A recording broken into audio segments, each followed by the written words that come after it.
شروع اللہ کے نام سے جو بڑا مہربان اور نہایت رحم کرنے والا ہے۔ ناظرین، پرانے زمانے کی بات ہے کہ کسی گاؤں میں ایک عورت رہتی تھی جو بہت غریب تھی۔ اس کا شوہر بے روزگار تھا اور مالی حالات بہت خراب تھے۔ اکثر رات کے وقت اس کے گھر سے بچوں کی رونے کی آوازیں آتی تھی جو بھوک کی وجہ سے رویا کرتے تھے۔ اپنے حالات سے تنگ اور پریشان آ کر ایک دن وہ عورت محلے کی مسجد میں گئی، امام صاحب سے ملاقات کی اور اپنے حالات بیان کرتے ہوئے کہنے لگی کہ آپ کوئی ایسا تعویذ لکھ دے جس سے ہمارے حالات بدل جائے۔ مولوی صاحب نے ایک تعویذ لکھ کے دیا اور وہ عورت اپنے گھر کے روانہ ہو گئی۔ اب خدا کی شان دیکھے کہ رات کو ایک چور جب چوری کرنے کے بعد ان کی چھت سے گزر رہا تھا تو گزرتے ہوئے اس کی جیب سے ایک تیلی ان کی صحن میں گر گئی جو سونے کی سکوں سے بھری تھی۔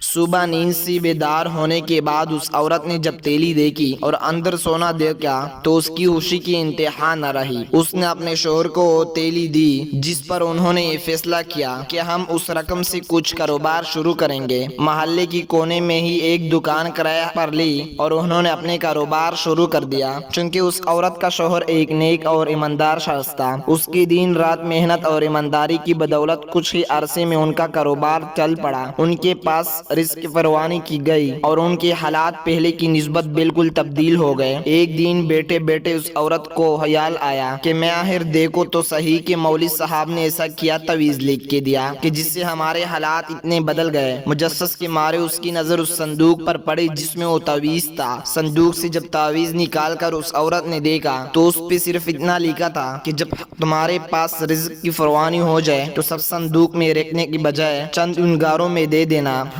جہاں سے رات کو بچے کی رونے کی آوازیں آتی ہے۔ جزاک اللہ۔